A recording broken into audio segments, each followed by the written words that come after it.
of India. Yes. I want to dive straight into the ongoing tug of war that currently is very, very visible between the idea of India as a 5,000-year-old civilization versus a modern nation state. You want to start with that? I mean, I did attend your session with Professor Mamdani, and it was enlightening, and I really want to pick up from where that session ended. All right, well, I'm going to answer the question in two ways. First is to make a distinction, which is self-evident to some, but may not be self-evident to others. That's a distinction between a nation state and a civilization. And the secondly, I'm going to attempt to do it by telling you a story from Rabindranath Tagore. Let me begin with Rabindranath. So in 1923, Tagore visited China, and his lectures were published as a book called Talks on China. And there he narrates two stories which are really extraordinary, really remarkable. He says that he had gone motoring one day. He had gone on his motor car, and about 100 kilometers away from Calcutta, the engine stalled. The car was going through a drought-ridden area, and the engine had overheated, so he had to get some water. Now, the villagers had very little water, but when they realized the issue that he had, they gave him some water. He was able to proceed for another 5 kilometers. Then the same problem occurs repeatedly. And he says that in all such instances, they absolutely refused payment, even though they had an acute shortage of water, and in some cases, not enough to even drink the water.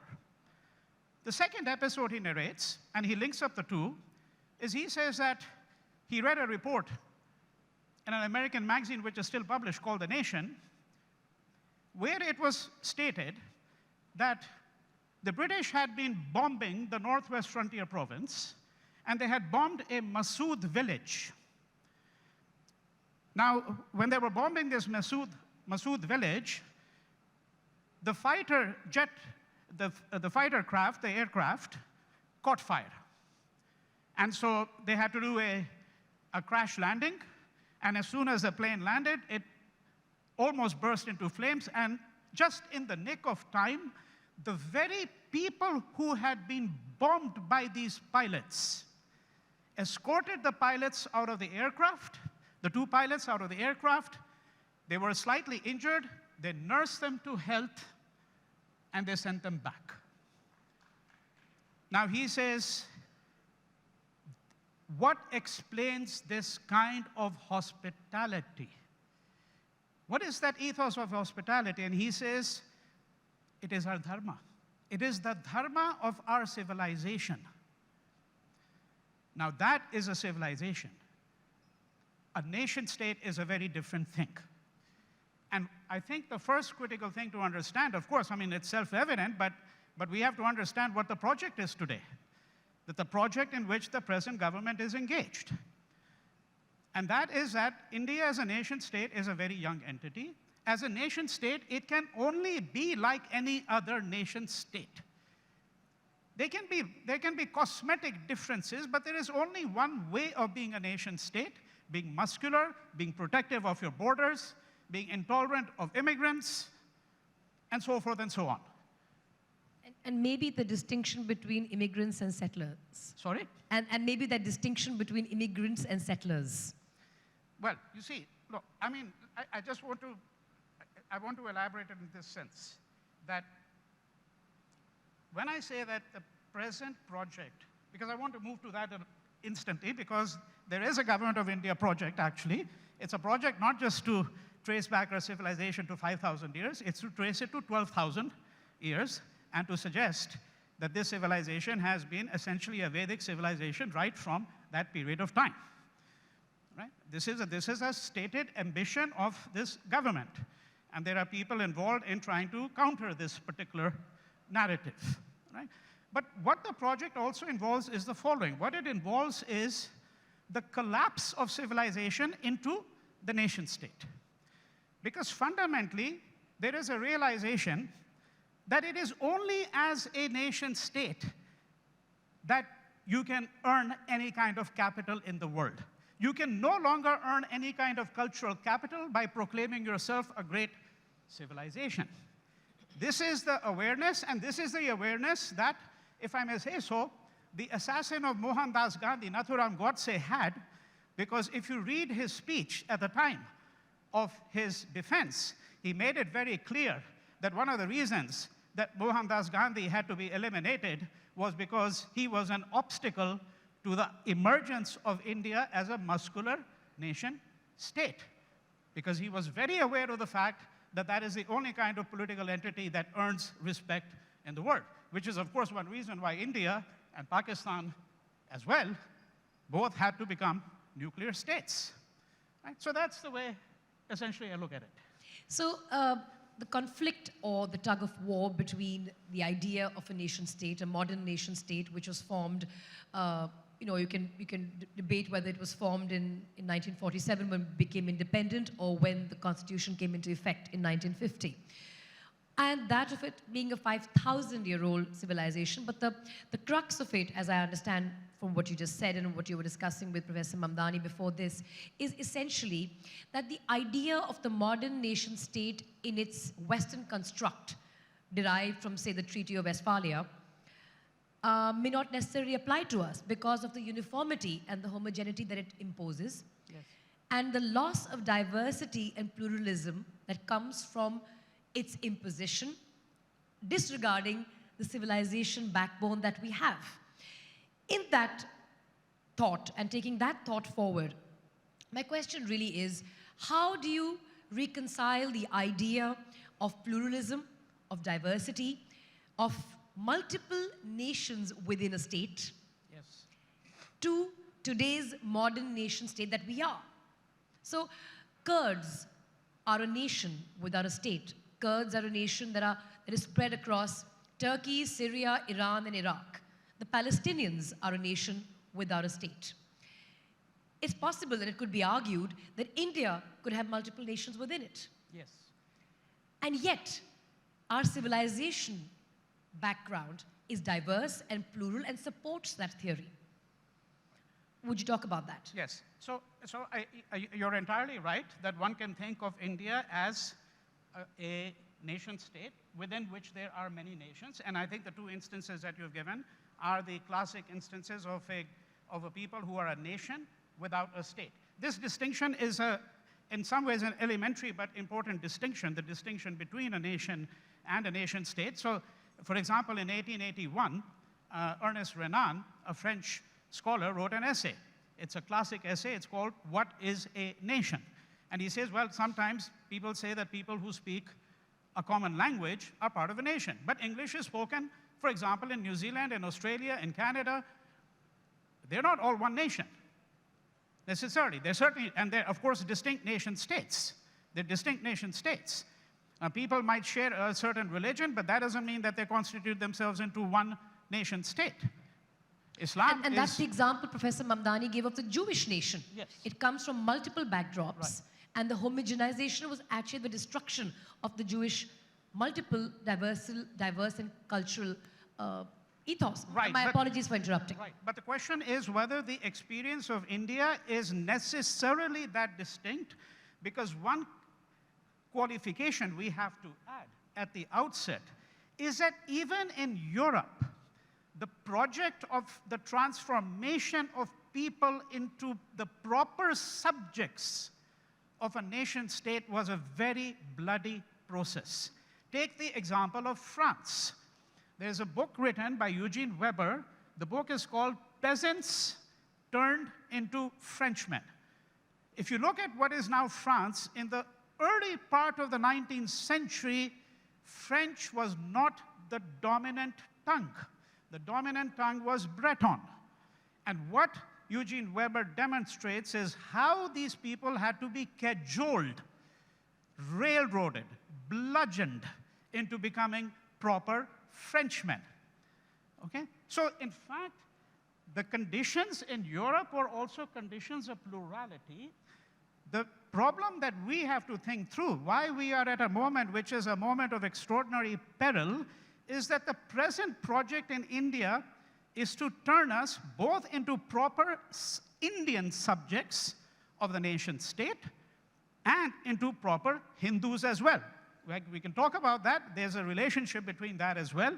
But this is what I'm suggesting is, in a sense, the project that we have to think through. But I'm suggesting that we shouldn't think that the experience of India is necessarily distinct, although, of course, I grant you that there is an extraordinary kind of linguistic diversity. India is not alone in that linguistic diversity. Indonesia is another remarkable example of extraordinary linguistic diversity, as much diversity as you have in India, for example, right? And so then we can look to the experience of places such as Indonesia to see whether they have the same kind of problems as we do. You know, I want to use the time that we have very judiciously, and I do have 3 things I want to discuss. The first one is the distinction between Hinduism and Hindutva, and my corollary to that question is, do you think, as with reference to what you just said before this, the idea of the homogenization and the uniformity that is desired by some sections to be imposed on what the idea of India is. Do you think Indian secularism is under threat? So Hinduism and Hindutva, and is Indian secularism under threat? Well, so these 2 questions are certainly related, but I'll take them as 2 separate questions. Let me speak first to the question of the distinction between Hinduism and Hindutva, and why I think this distinction is an important distinction. I'll begin with a story, narrated very briefly. About 15 years ago, a bunch of American students came to India, and I was with them in the city of Madurai. These were both white American students and Indian American students, or what are called heritage students. So I take them to the Meenakshi Mandir. Now, one of these great examples of temple Hinduism. Hundreds of thousands of glorious sculptures, all of that. All these students are thrilled, especially the heritage students. This is our religion, this is our faith. And then they say, well, are we done? I said, no, no, no. Now I'm going to take you to a place called Pandi Koil. Koil is the Tamil word for temple, which is 10 kilometers away from the Meenakshi Mandir. We arrive there. What we see is we see a temple perhaps the size of this room, no more than that. None of the gopurams, none of these glorious sculptures. And in one corner of this complex, chickens are being slaughtered. There are murtis there. You know it's a temple. There are women who are undergoing a kind of a trance. Now, these students are horrified, and they say, what is this? I said, this is Hinduism too. Hinduism is like a banyan tree. It's very capacious. It's very, very capacious. And this is exactly what the ideologues of Hindutva do not like. They do not like its capaciousness. What they want is they want a Hinduism which will look very much like the religion of their adversary. They want a religion that will look much more like a monotheistic religion, a religion which has one book in some respects, a religion which has precepts that everyone can understand. And why perhaps do we have one language? And perhaps one language? That can very well be, but then we'd have to speak about the whole question of India as a linguistic civilization. And is it the case that all of the Hindutva project is, I'm not entirely convinced that this is also a project. They may want one national language, which is an Indian language, right? But that's not to say that they are necessarily in favor of the elimination of linguistic diversity, right? So here what I'm suggesting is that this is one way in which one might want to think about. Very often when people think about Hindutva, they immediately turn to an ideologue such as Savarkar, the whole discussion of motherland and all of that, but I'm giving a different framework and a way for understanding what is the distinction between really the two. And I'm suggesting that there is a kind of capaciousness which is the very strength of Hinduism. This is what has made it distinct entirely. Now when we get to the question of secularism, I think it's very important to understand, again, among scholars of secularism, there is a very clear awareness, there always has been, that in India, when we speak of secularism, we have never really spoken of it strictly in the sense of separation of church and state. Whether such separation was actually achieved in the West itself is a different question. I won't take that up, right? That's a different question. But in India, that was never our understanding of secularism. The understanding of secularism here was very different, which would include such things as the fact that if the state is giving money, for example, to support Hindu education or Hindu-educated schools where Hinduism might be taught, then it would have to do the same for the adherents of other faiths, right? That would be one way to think about Indian secularism. I'm going to suggest, and this is, in fact, Professor Nandi has written extensively on this. There are others, including myself, who have also been thinking about this question for a very long period of time. That the way we want to think about secularism here is far from divorcing it from religion. We should be thinking of how our secularism is itself derived from our practice of our own respective faith. Mohandas Gandhi, the liberals like to believe, was a secular, but they have turned him into a secular in a very modern sense, which he never really was. Mohandas Gandhi was always a devout Hindu, and he held himself to be one throughout. But he derives his secularism from his Hinduism, much like Maulana Azad was a devout Muslim. But he derived his secularism from being a devout Muslim.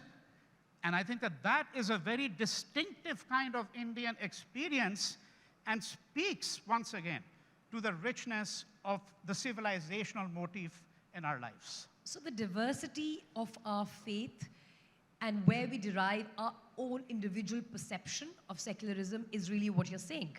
And the interesting part here, though, is that I'm trying to reduce everything that we're saying to uniformity and homogeneity versus diversity and pluralism. Yes. And the way I understand this, and do correct me if I'm wrong, that Hinduism is in itself pluralistic and diverse, whereas Hindutva is uniformity and homogeneity in some way. I entirely accept that, and that's the tenor of what I've been talking about. What I've been talking about. This is probably our last question, and I'm going to make it a little complex one so we can address two, three pieces within that. The last 2 days, yesterday and today, a conversational theme that has reoccurred again and again, starting with Madam Liz Truss, who was the opening speaker yesterday, who spoke about how free market and capitalism doesn't necessarily enable democracy. And that's a learning that she said she had, and her country believed that they were wrong to assume that ensuring free market and enterprise and capitalism would automatically pave the way for democracy.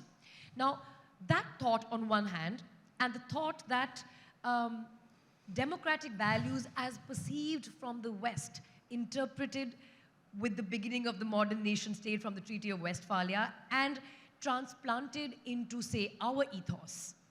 Does it work?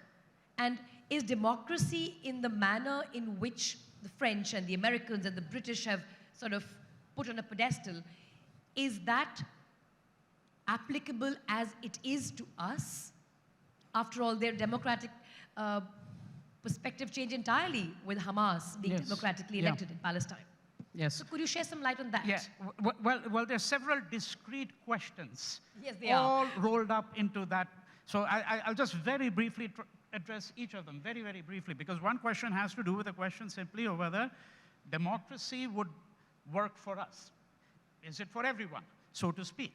The second question has to do with the relationship between democracy... And that kind of democracy and those ideals that were sort of brought in from the American and the British and the French ideals. Yes. Well, you see, I am not of that school of thought which says that if ideas are coming from abroad, they are to be necessarily rejected, right?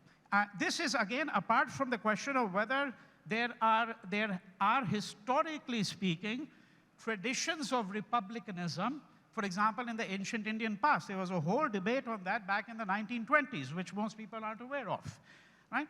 And of course, we have to be extremely wary of this line of thinking because the present line is, well, everything like democracy, it's all rooted in Indian soil.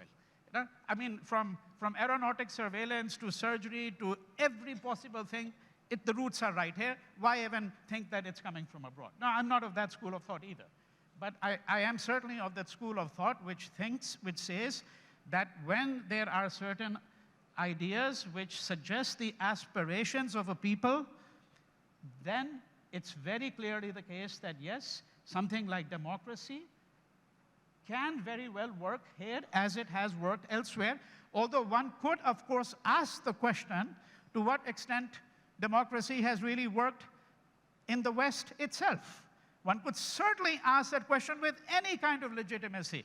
I mean, I was telling her earlier in the afternoon that the greatest and only revolution that really took place in the Western hemisphere of the world is the only revolution that no one talks about, and that is the Haitian Revolution, which created the first free black republic in the world in 1800. And the Haitians had to pay reparations to the French for 175 years. For 175 years, right? So there are certainly questions about whether democracy really worked in the West either. And certainly I think the sorry state of affairs in countries such as the United States suggests that we will need to revisit some of these kinds of assumptions. Nevertheless, it is very clear to me that I don't think that it is a fertile way to think that democracy is something that is foreign. What Mohandas Gandhi said, I think, is very apt. He said, I want the winds from every place to come into my home, but I don't want to be blown away by any one of them. And I think that is a way for us to think about some of these things. I think that's beautifully captured. That's the essence of diversity, and that's the essence of the diverse civilization we come from, one where majorities and minorities are transient, whereas, as Professor Mamdani said, the nation state and modern democracy creates permanent majorities and permanent minorities. Something for us to think about, something for us to remember and derive power and strength from, that we are a civilization that is very, very old, that is plural and diverse, where we absorb everything from everyone without getting blown away in the wind ourselves. Thank you so very much for that enlightening session. Thank you very much.